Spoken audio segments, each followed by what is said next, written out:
Okay, in this video we're continuing in our Algebra 2 series. We've talked about the law of exponents, we've talked about adding and multiplying polynomials in this unit so far. So today I just wanted to give you an opportunity to practice and ask for help or clarification.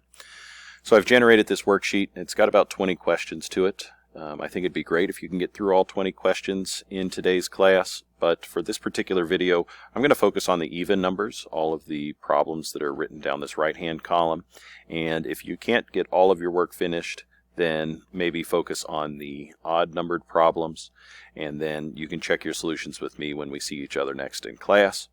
If you do work on the even numbered problems, then you can check your solutions with what I post in the video. So here we go.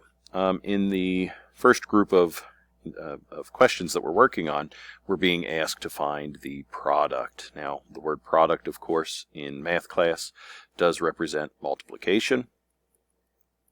So we have this multiplication problem set in front of us, and what we should recognize is that there's a multiplication sign here in front of our parenthesis group, and this multiplication does require distribution over addition and subtraction. So in class I had mentioned that we can draw arrows, or you can do mental math here to keep this straight. The arrows that I'm drawing here are representing this intermediate step. Now you don't always have to show this, but just to be clear on what's being done, the 5k multiplies by the 3k, and then also the 5k multiplies by the negative 5. So I'm using the parentheses here to capture that negative sign. Now from our discussions this week, we know that coefficients multiply by coefficients to produce 15. Variables multiply by variables, similar variables with similar variables, that is. Those multiply together make k squared. And then here, 5 will multiply by negative 5 to produce a result of negative 25. And k has nothing else to multiply by, so we'll leave that alone as it is. So we'll call this answer 15k squared minus 25k.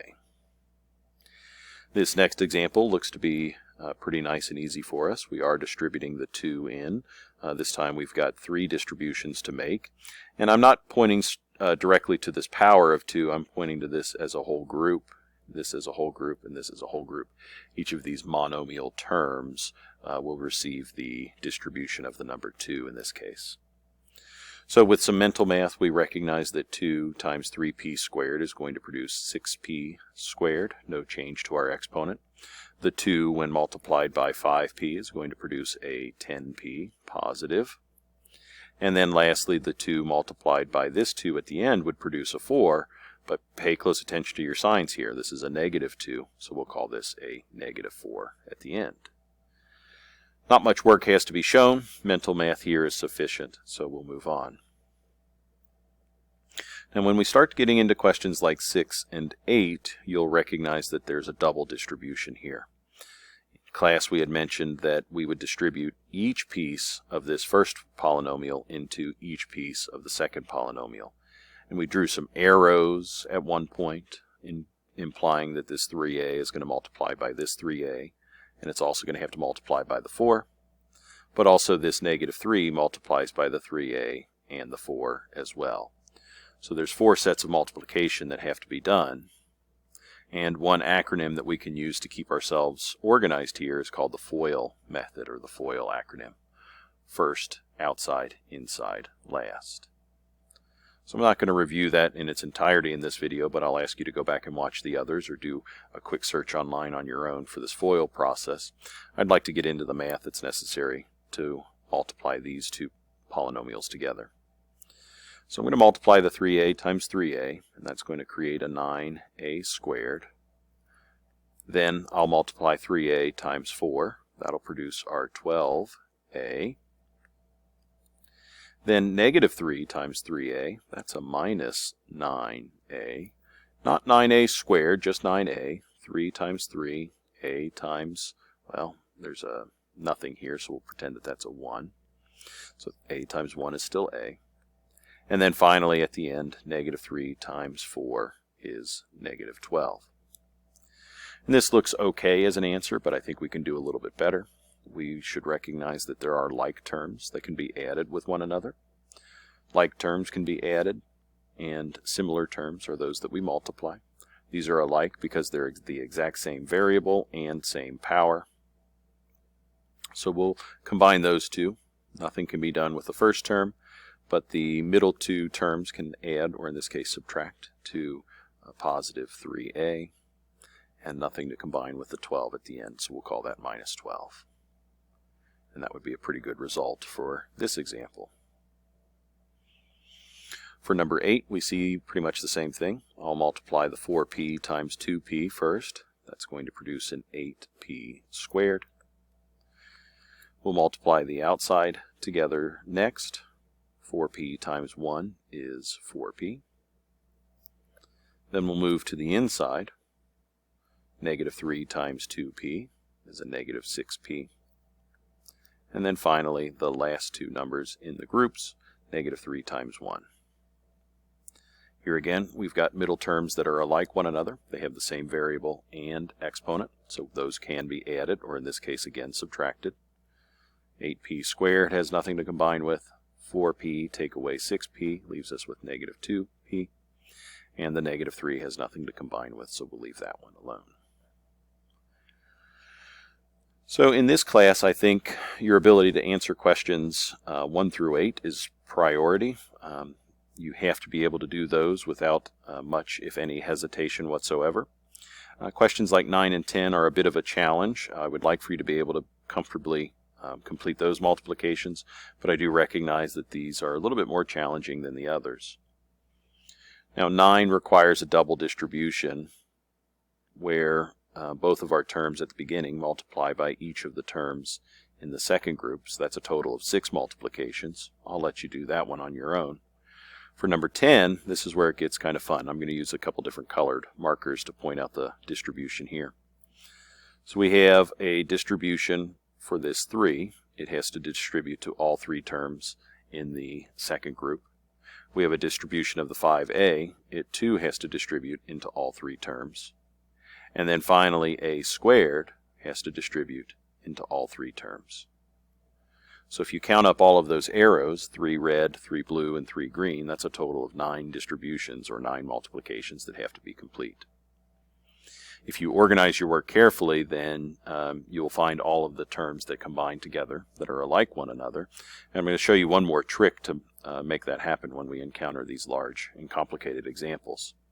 I'm going to start with the a squared distribution. A squared times 4a squared is 5a squared. The a squared, I'm sorry, not 5a squared, what am I doing? 1a squared times 4a squared is 4a to the 4th power. Sorry, the a's multiply together, that means we add the exponents. Whew, almost made a big mistake there. Now the second term, a squared times negative 2a, well, we have a 1a squared times negative 2. The a squared itself multiplies by the a, that makes an a cubed. And then finally 1a squared times 3. The 1 times 3 produces a 3, and the a squared has nothing else to multiply by, so we'll leave it alone in terms of this multiplication.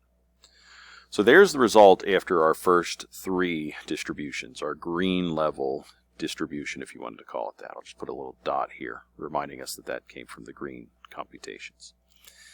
Now for the blue ones. Well, in the blue case, the first product that we're going to get is 5a times 4a squared. Now the 5 times 4 makes 20, but the a times a squared makes an a cubed. So in order to keep myself a little bit better organized, I'm going to put that result, the 20a cubed, immediately underneath the other a cubed from the result above. In my next example, 5a times negative 2a, well, the 5 times negative 2 gives us a negative 10, but the a times a gives me an a squared, so I'm going to write that negative 10a squared here underneath the other a squared. Finally, 5a times 3 produces a 15a, and I'll write it over here by itself. If I had an a term from the first calculation, it would have gone here anyway. They would have been stacked at this point. Now moving on to our final distribution, I'll put a little red dot here to remind me of that. We have 3 that will multiply by 4a squared. 3 times 4 gives us 12. There is no a value here to multiply by a squared, so we'll just call this 12a squared.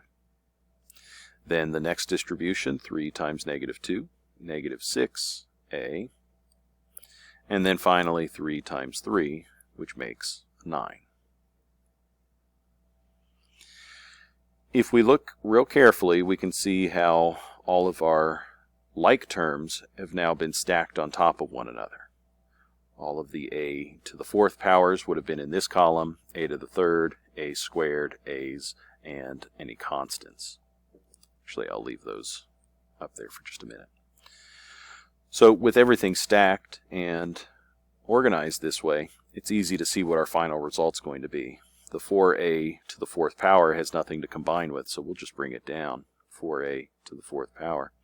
The negative 2a cubed is going to get added with a positive 20a cubed. That's going to leave us with a positive 18a cubed. Then our positive 3 take away 10 is negative 7. Negative 7 plus 12 is positive 5a squared. And then 15a take away 6a is a positive 7a. And finally 9 had nothing to combine with, so we'll bring it down 2. So now, if I've collected all my like terms, and if I've done the distribution correctly along the way, I believe this is a good result for problem number 10. And I did make a mistake here after all. I just realized this. Positive 15 take away 6 is not 7, that's 9. There we go. Made a little mistake in my real-time math there, but I think everything else is okay. Moving on. While the first 10 questions are about multiplying groups together, the remaining 10 questions are about dividing or factoring groups apart. As I had mentioned in class, it's important not only to be able to combine polynomials together, but we should be able to separate them as well. The separation of polynomials leads to problem solving that ultimately is meaningful for us in a true context in the real world. I had challenged my students to look for patterns in the products along the way, and I hope that you started to come up with some rules. Here are a few rules that are well established and true and available for use in our examples here. For question number 12, this is what I would call a standard trinomial. It's a trinomial because it's got 3 terms, and what's special about this trinomial is that the a value in it is equal to 1. And we had mentioned that the standard form of any polynomial is this one. It's going to be a times x squared plus b times x plus c. And I'm particularly interested in these coefficients, a, b, and c. In this case, a being the number in front of x squared, it is indeed equal to 1. There is no number reported here, so we can imagine that that was a number 1. So for standard trinomials where a is equal to 1, one of the patterns that some students mentioned to me in class, which is correct, is this. For standard trinomial where a is equal to 1, we're looking for factors or numbers that divide the value c. So look for factors of c. It's this number here. And those two factors that you settle on, because there may be many of them, should be two numbers that add or subtract to equal b. So we're going to look for factors of c that add or subtract to make b. So as far as the number 48 goes, I can think of lots of factors of 48.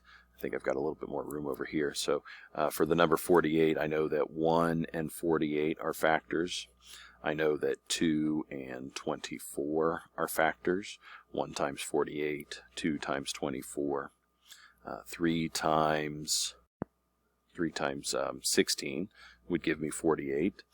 We have 4 times 12. Sorry, I'm writing this list this way. If I go from the outside, working my way in, I should be able to capture all of these.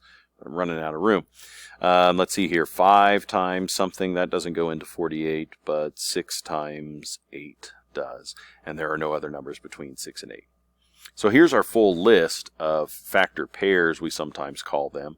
The factor pairs that multiply together to make 48 that also add or subtract to equal negative 14 are what we're looking for.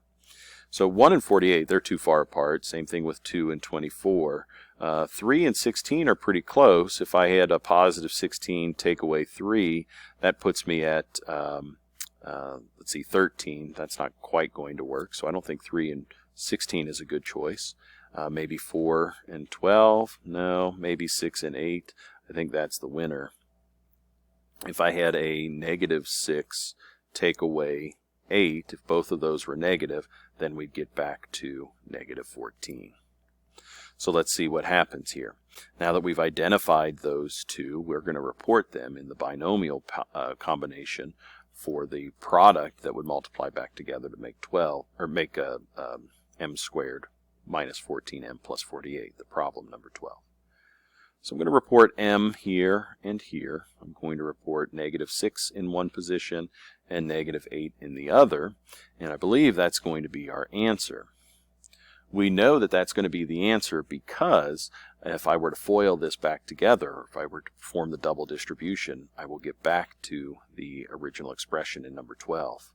M times m gives us m squared. M times negative 8 is negative 8m. Negative 6 times m is negative 6m. And negative 6 times negative 8 is a positive 48. After we combine our like terms, we have m squared minus 14m plus 48, and we're back to where we had started. Now our goal is not to get back to where we started, but was just to do this math to check our work. After checking our work, we see that by foiling our answer together, we would get the result that we had started with, or the expression that we had started with. So I think we're in pretty good shape with number 12. That pattern that we established here holds true, and I'll tell you this much too. It is true for all standard trinomials with a equal to 1 that we'll see in this class. So let's try that one in number 14. We again have a standard trinomial with an a value of 1. Are there two numbers that multiply to make 9? So I'm going to put a little multiply sign here to make 9, but also those two numbers add or subtract to make 10. Well, hopefully you can spot those fairly easily. The factors of 9, there are fewer of them. We've got 1 and 9, and then ultimately 3 and 3. These are all the factors of 9. Is there a combination of them that add or subtract to make 10? Well, certainly. If I use n at the beginning of each of these binomials, I would have to pick my factor pairs from this list. How about a negative 9 and a negative 1?